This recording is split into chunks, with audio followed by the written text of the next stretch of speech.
In a recent development on November 6, Singapore's government proposed significant legislative reforms to the nation's constitution. The proposed amendments, encapsulated in the Constitution of the Republic of Singapore, Amendment No. 3, Bill, aim to allow the President and ministers to accept appointments within foreign and international organizations in their personal capacities. The move, initiated by the Prime Minister's Office, PMO, is positioned to amplify Singapore's diplomatic influence on the global stage, providing the government with more flexibility in participating in international roles. The proposed changes are not without controversy. The amendments seek to address the current constitutional constraints that prevent the President from participating in public roles in a private capacity. This has led to concerns among Singaporean netizens about potential conflicts of interest, particularly in light of President Tharman Shanmugaratnam's preeminent global leadership roles before assuming the presidency.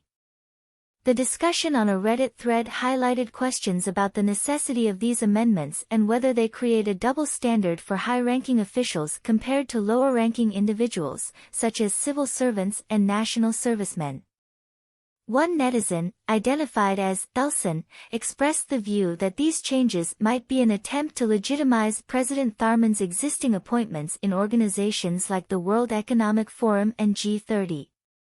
The post raised concerns about potential conflicts of interest and questioned the fairness of the perceived double standard in leadership roles. The discussion extended to the comments section, where several individuals pointed out a clear double standard between high-ranking officials and regular citizens, particularly national servicemen, NSFs. Confessions of moonlighting during NS were shared, highlighting the challenges some individuals face due to the high cost of living.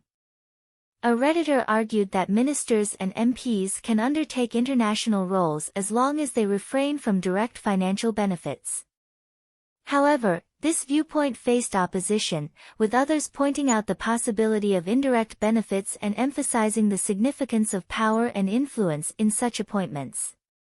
The conversation also touched on the discrepancy in moonlighting restrictions, with some arguing that these restrictions aim to prevent past officeholders from taking positions where insider knowledge might pose a threat to national security.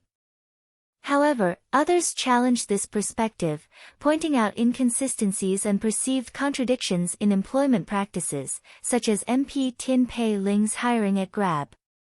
The discussion expanded to alternative roles for unelected incumbent party politicians, with one Redditor arguing that high salaries for ministers compensate for job insecurity, while another highlighted that even defeated politicians can secure lucrative positions post-politics, raising questions about genuine job insecurity. A Redditor recalled a past instance involving a PAP former MP holding 64 appointments alongside his role as an MP, leading to an online petition calling for the suspension of the Singapore Parliament until President Tharman resigns from all foreign appointments. The conversation then shifted to a petition initiated by Iris Co., the founder of Healing the Divide group, expressing concerns over potential conflicts of interest arising from the President's authority to grant permission to Parliament. The lack of clarity in the bill's distinction between private and national interests raised alarms about potential conflicts and their implications for Singapore's sovereignty and security. Iris Co. urged Tharman's resignation if he cannot prioritize Singapore over his foreign roles. The discussion concluded with an overview of the legal challenges faced by Tharman during the presidential election, including objections raised by Iris Co. and a legal application by human rights lawyer M. Ravi. Despite attempts to disqualify Tharman, the Supreme Court rejected M. Ravi's application, and Tharman emerged victorious in the election.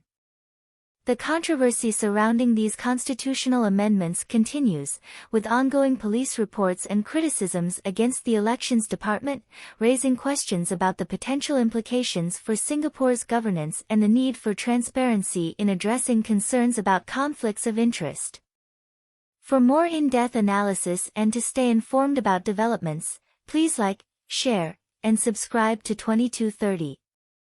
What are your thoughts on these constitutional amendments? Share your opinions in the comments section below.